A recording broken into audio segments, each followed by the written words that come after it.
northeastern states of Chhattisgarh and Orissa, there's an ongoing civil war between Maoists and the government.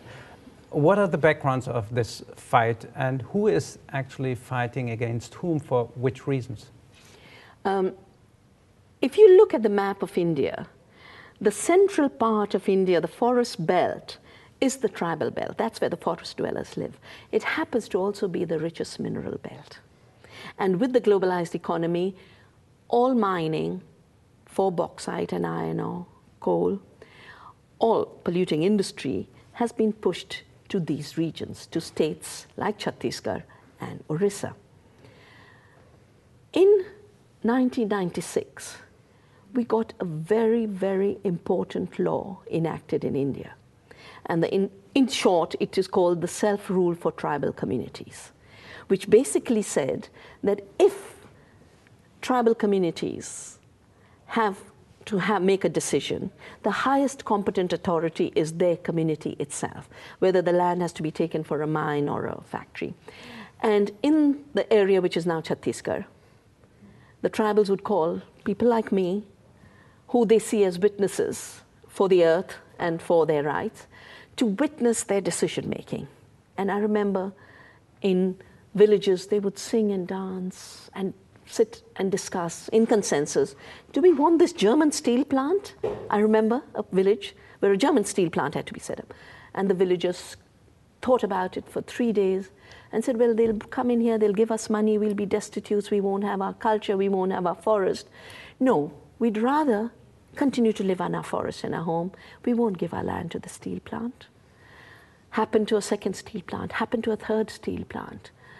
And then industry organized itself to get the government to start arresting the tribals who were exercising their constitutional democratic rights to have a say in what happens to their land and the forests.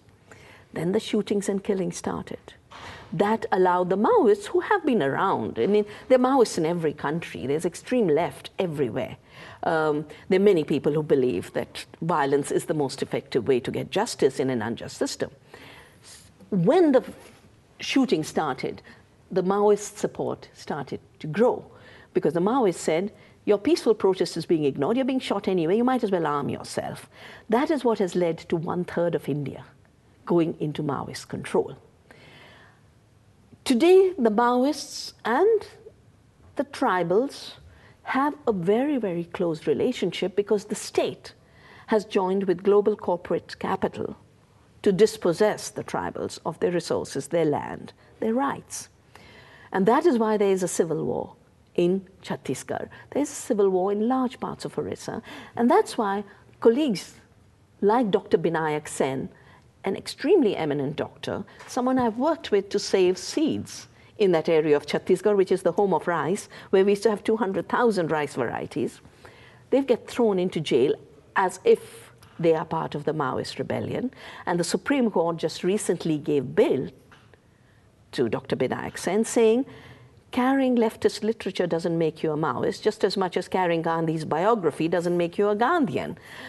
Dr. Binayak Sen is on bail, but the cases are still against him. Hundreds of thousands of innocent people are in jail right now, and the government has created a private militia called Salva Judam, which kills brothers and sisters in order to clear the way for the investors, the miners, the industrialists.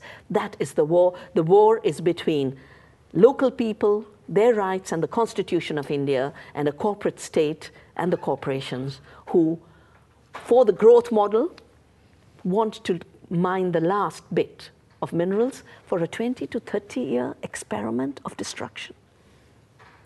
Almost all governments today saying growth is the only solution, and almost all parties also in Germany do that to more or less degree.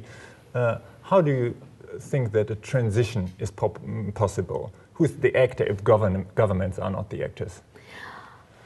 I think in the final analysis, it's public opinion that drives any political context.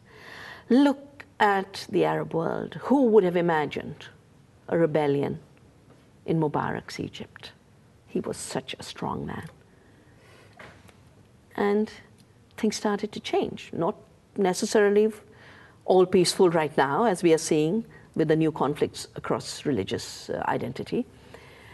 But once people change their mind, change happens. But even governments are having a rethink. After all, Sarkozy set up a commission with Stiglitz heading it about, is growth serving human welfare?